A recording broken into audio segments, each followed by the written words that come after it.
नमस्कार, मैं हूं यशस्वी बोलिया। खबर 100 में आपका स्वागत है। आइए रुक करते हैं आज की ताज़ा खबरों की ओर। विक्रम कोचर को कॉमिक एक्टर के तौर पर जाना जाता है। अपनी इस इमेज को तोड़ने के लिए उन्होंने रक्तांचल वेब सीरीज में नेगेटिव किरदार को एक चैलेंज की तरह लिया है और उनकी मेहनत का नतीजा है कि हालिया रिलीज वेब सीरीज रक्तांचल में सनकी पांडे को दर्शकों का भरपूर प्यार मिल रहा है। विक्रम कोचर सेक्रेड गेम्स, आश्रम, इनसाइड एज जैसी वेब सीरीज में नजर आ चुके हैं। साथ ही बड़े पर्दे पर उन्होंने लव शगुन, मणिकर्णिका, केसरी, रेड जैसी फिल्मों में अभिनय किया है। हाल ही में विक्रम कोचर ग्लिट्स टेलीप्ले की वेब सीरीज रोहतक सिस्टर्स की शूटिंग के लिए भोपाल पहुंचे। इस दौरान खबर 100 से खास बातचीत में उन्होंने अपने अभिनय का सफर साझा किया। हमारे साथ मौजूद जाने माने अभिनेता विक्रम कोचर, आइए सीधे इनसे बात करते हैं। विक्रम जी, आपका स्वागत करते हैं भोपाल में। आपसे जानना चाहेंगे, आपके जो पिताजी थे वो आर्मी बैकग्राउंड से थे, तो फिर आप एक्टिंग की तरफ किस तरह रुझान बढ़ा आपका, कैसे इसमें आए? इनफैक्ट हाँ, मतलब घर पे कुछ भी ऐसा नहीं था कि मैं एक्टिंग करूं या कोई भी ऐसा आर्टिस्ट लाइन की तरफ कोई भी आए। हुआ ये था कि 12th क्लास के एग्जामिनेशन के बाद हर कोई अच्छे कॉलेज में एडमिशन लेना चाहता है। तो नेचुरली शायद कुछ था कि ड्रामा व्रामा करते थे हम स्कूल में, एनुअल फंक्शंस वगैरह में अपने प्लेज वगैरह जो होते हैं वो करते थे। तो यहाँ पर जब एडमिशन लेना था तो पता लगा कि एक्स्ट्रा करिकुलर एक्टिविटी के बेसिस पे भी एडमिशन्स होते हैं। ऐसे में मैं 3-4 कॉलेजेस में मैंने दिया। तो जनरली हर कॉलेज में परसेंटेज पे रिबेट मिलती है। दिल्ली यूनिवर्सिटी के तो कट ऑफ भी बहुत ऊपर जाती है। फिर बाद में किरोड़ीमल कॉलेज में कुछ ऐसा नहीं था। किरोड़ीमल कॉलेज में उन्होंने टेस्ट लिया, जितने भी लोग आए थे उन्होंने 4 सीटें थी, उन 4 में से 1 सीट मुझे मिल गई और वहाँ से मैंने फिर बीकॉम का कोर्स किया, साथ में थिएटर किया। तो कोर्स कम किया, थिएटर ज़्यादा किया। बस वहाँ से शुरुआत हो गई एक्टिंग की तरफ धीरे धीरे करके। तो फादर को देख के आपको भी ऐसा नहीं लगा कि देशभक्ति का जज्बा ज़्यादा जागा हो आपके मन में, आपको मन किया हो कि मैं भी देश की सेवा करूँ?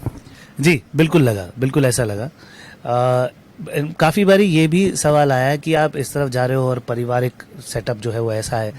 मैं भी जाना चाहता था फौज में, मैंने भी एनडीए का एग्ज़ाम दिया, सीडीएस का दिया, क्लियर ही नहीं कर पाया। पता नहीं क्यों नहीं कर पाया, शायद बेसिक रीज़न ये भी है कि होगा ही नहीं अपने अंदर। लेकिन फिर बाद में ये एहसास होता है कि इस देश को अगर मैं देखूं तो 3 चीज़ें जो बहुत अच्छे तरीके से एम्पलीफाई करते हैं, पॉलिटिक्स, क्रिकेट और बॉलीवुड। ये तीनों चीज़ें ऐसी हैं जो अपने आप में शक्ति रखती हैं कि वो बदल सकें। तो मुझे लगता है कि अगर देश की सेवा करनी है तो ये भी एक माध्यम है जहाँ पर लोगों की सोच को आप शायद एक सही डायरेक्शन में डाल सकें। उससे पहले खुद की सोच भी सही डायरेक्शन में डालें और जो हमारे संविधान में लिखा है उस हिसाब से अगर हम अपनी बात उस तरह के प्रोजेक्ट्स करें, उस तरह की बातें करें, तो कोशिश ये रहती है। तो देश की सेवा अभी भी है जज्बा है और कर सकते हैं। कहा यह जाता है कि बॉलीवुड में अगर आपको कोई गॉडफादर नहीं हो, कोई बैकग्राउंड नहीं हो, तो बड़ी मुश्किल होती है जगह जमानी। तो आपको कितना संघर्ष करना पड़ा आज यहाँ तक पहुँचने के लिए? है, काफ़ी डिफ़िकल्टी होती है बिकॉज आप किसी को जानते नहीं हैं और काम कर करके ही फिर लोग आपको जानते हैं।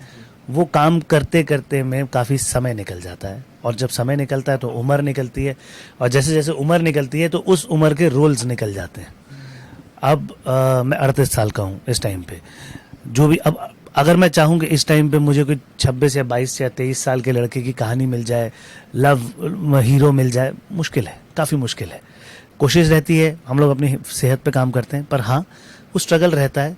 But thanks to OTT platforms, thanks to इतना जो काम का वेरिएशन, बहुत सारा काम बढ़ा है ना, जितना काम बढ़ गया है OTT प्लेटफॉर्म्स और बहुत सारे मीडिया चैनल्स की वजह से, तो कोई आर्टिस्ट अपने आप को डिवाइड तो कर नहीं सकता। हम जो हैं वो एक ही हैं और हमारा होना भी सिर्फ एक ही जगह पे हो सकता है। तो उस वजह से काम बढ़ गया है तो लोगों की डिमांड बढ़ गई है। तो हम जैसे छोटे मोटे आर्टिस्ट को उठा उठा के लोग कर रहे हैं और हमें मौका मिल रहा है, हमें प्लेटफॉर्म दिया जा रहा है, हम लोग कुछ जगह पे प्रूव कर दे रहे हैं। बहुत सारे आर्टिस्ट हैं ऐसे जो प्रूव कर दे रहे हैं तो वो नज़र में आ जा रहे हैं।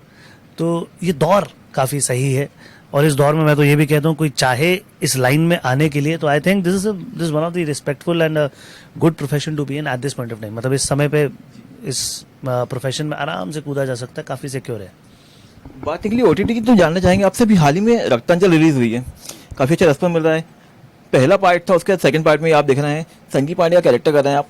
कितनी मेहनत करनी पड़ी इस कैरेक्टर के लिए, इसको आपने कैसे जस्टिफाई किया इस कैरेक्टर को? जब शुरुआत में मिला था तो किरदार बहुत अच्छा था, मैं जैसा हूँ किरदार बिल्कुल वैसा नहीं है। सो बिल्कुल ऑपोजिट था। तो एक आसानी थी कि आप जो सोच रहे हैं बिल्कुल उसके विपरीत सोचिए। आप अगर सोचते हैं कि मसले को आराम से सुलझाया जाए तो आप गुस्सा रखिए। गुस्से में अगर आप सोचते हैं कि आप बिल्कुल जैसे शांत हो जाते हैं, आंखें बढ़ जाती हैं, ये गुस्से में चिल्लाता है।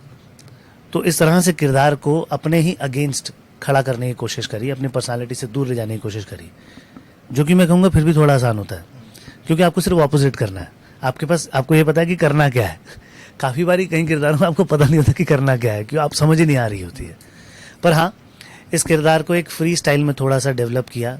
कभी भी कहीं पे भी कुछ भी बेबाक तरीके से बोल सकता है, कर सकता है।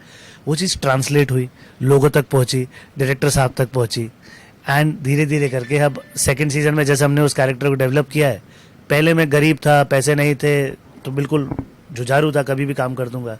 सेकंड सीजन में ये किया कि पैसा आ गया है, बहुत सारा पैसा आ गया, तो खाना खाता है, दारू पीता है, थोड़ा लेजी हो गया है और अपने आप को फन्ने का समझने लगा है। तो इस तरह का एटीट्यूड रखा है, इसलिए उसे लगता है कि हम बहुत बड़ी चीज़ हैं, पर धीरे धीरे करके उसका औहदा भी गिर रहा है। उसे खुद समझ नहीं आ रहा है, लेकिन उसे लगता है कि वो बहुत बड़ी चीज़ है और बोलता है हम अकेले ही काफ़ी है। तो इस तरह से कैरेक्टर डेवलप किया है। थर्ड सीजन में जब इसे रियलाइजेशन होगी, जो मेरे ख्याल से हो गई, कि कोई उसके साथ नहीं है और फंस गया है, थर्ड सीजन में वापस आएगा। लेकिन ये कैरेक्टर है, आप जैसे आप हैं बिल्कुल उसके अपोजिट है, तो जब डायरेक्टर ने आपको बताया कि आपको ये कैरेक्टर करना है, तो आपका रिएक्शन क्या था? मेरा रिएक्शन था, मुझे मतलब मैं करूँ ये? उन्होंने बोला हाँ, मैं चाहता हूँ तुम करो। मैं मन में ऐसा था कि कैसे, लेकिन चेहरे पे मतलब, और यही बात भी, भाई कोई नहीं दे रहा तुम्हें ये कैरेक्टर करने के लिए, ये डायरेक्टर क्यों दे रहा है पता नहीं, फिलहाल ले लो और अब जो चैलेंज है इसे लेके प्रूव करो। क्योंकि मेरे लिए एक्साइटिंग था। एक एक्टर के लिए कभी भी कुछ भी चैलेंजिंग हो, उसके ऑपोजिट हो, वो एक्साइटिंग है। और जनरली इंडस्ट्री तो टाइप कास्ट करती है, मुझे मेरा टाइप कास्ट तोड़ने में आसानी थी। मुझे कॉमिक एक्टर के तौर पर देखा जाता है, तो मुझे लगा मैं अपने कुछ एलिमेंट्स डालूंगा और इसको एक खतरनाक और कॉमेडी का मिक्सचर करके कुछ बना के देता हूँ। दिया, बना, हुआ, आपके सामने जो है। आपका कैरेक्टर काफ़ी पसंद किया रहा, लेकिन नेगेटिव रोल की बात करें तो पहले जो कैरेक्टर होते थे, आप कह सकते हैं लार्जर देन लाइफ होते थे। चाहे गब्बर सिंह की हम बात करें, शाकाल की बात करें या मोगेमो की बात करें, अभी ऐसे कैरेक्टर देखने में नहीं मिलते नेगेटिव रोल्स में। इसको लेके क्या लगता है आपको? इसके बहुत सिंपल से 2-3 रीजंस हैं। एक ज़माना था जब डायलॉग्स का ज़माना था, आज कॉन्वर्सेशन का ज़माना है। क्यों? क्योंकि हम शुरुआत में मीडिया से इतने एक्सपोज नहीं थे। एक ही मीडियम होता था कि वो आएगी, फिल्म आएगी, फ्राइडे के फ्राइडे फिल्म आएगी, या फिर हफ्ते के हफ्ते एक एपिसोड आएगा किसी सीरियल का, तो आप हफ्ता भर वेट करते थे अगले एपिसोड का। तो उस समय आप ग्रैंडनेस की तरफ जो थी वो एक्सेप्टेंस थी, कम मिल रहा था, जो मिल रहा था वो ठीक है। पर इस टाइम पे यू आर ओवरलोडेड, आपको इतना सारा दिया जा रहा है खाने के लिए। तो अब क्या है, ऑडियंस को समझ में आ गया है कि भाई सच्चा क्या है, झूठा क्या है।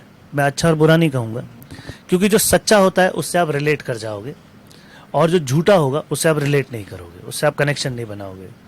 आपको लगेगा कि क्या है ये, एक्टिंग क्यों कर रहा है।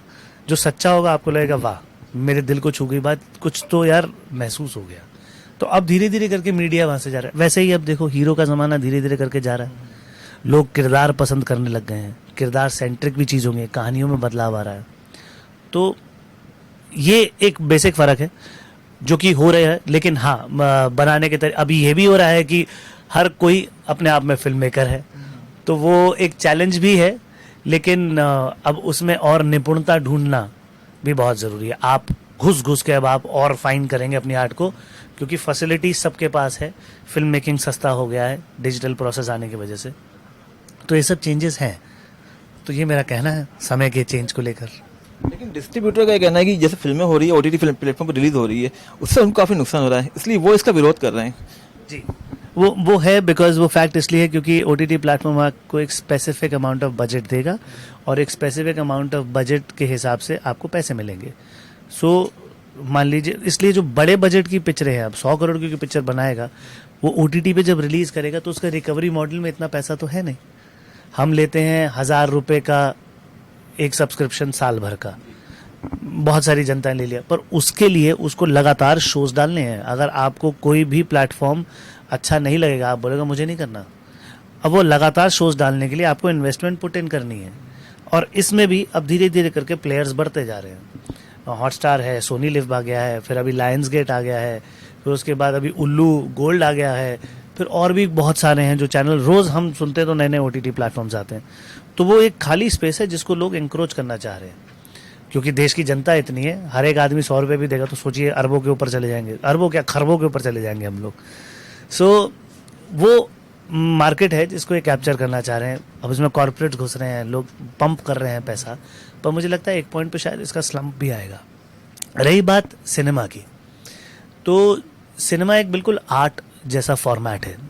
जैसे जब फोटोग्राफी शुरू हुई थी तो पेंटिंग का ऐसे कहते थे कि पतन हो गया, पर अगर हम आज की बात करें उसके कंपैरिजन में लोग पेंटिंग खरीदना पसंद करते हैं ज़्यादा, बजाय कि वो फोटोग्राफ खींच के अपने घर में लगाएं। तो पेंटिंग का एक अपना फ्लेवर है, वैसे ही फिल्म का एक अपना, हमको एक रीडिफाइन करना पड़ेगा हमें पूरा फिल्म मेकिंग का चीज़, कि आप क्या दिखा रहे हैं, क्या हो रहा है। अगर ये बात है तो पुष्पा जैसी फिल्म कभी भी 400 करोड़ 300 करोड़ नहीं करती है, अगर फिल्म का करियर बिल्कुल डूबा हुआ होता तो। इसका मतलब हमें सिर्फ क्रैक करना है उस मीडियम को, कि अब जो हम बना रहे हैं, हम कुछ भी बना के माफियागिरी करके नहीं दिखा सकते कि ये देखो यही है, और कोई किसी भी हॉल में कोई और फिल्म नहीं लगेगी, आपके पास कोई और चारा नहीं है, फिल्म देखने के लिए यहीं आना पड़ेगा। अब वो नहीं कर सकते। अब आपको अच्छी चीज़, बढ़िया चीज़ डालोगे स्क्रीन पर, क्योंकि ऑडियंस देख रही है, तो और चैलेंजिंग हो गया। रही बात डिस्ट्रीब्यूटर्स को समझना पड़ेगा कि भाई रियल आर्ट क्या है, क्योंकि जनता जान रही है। अच्छा, OTT प्लेटफॉर्म को लेके आपको क्या ऐसा लगता है कि एक पैरेलल सिनेमा खड़ा हो रहा है? हाँ, मतलब पैरेलल सिनेमा किस लिहाज से? नमस्कार, मैं हूं विक्रम कोचर और आप देख रहे हैं खबर 100।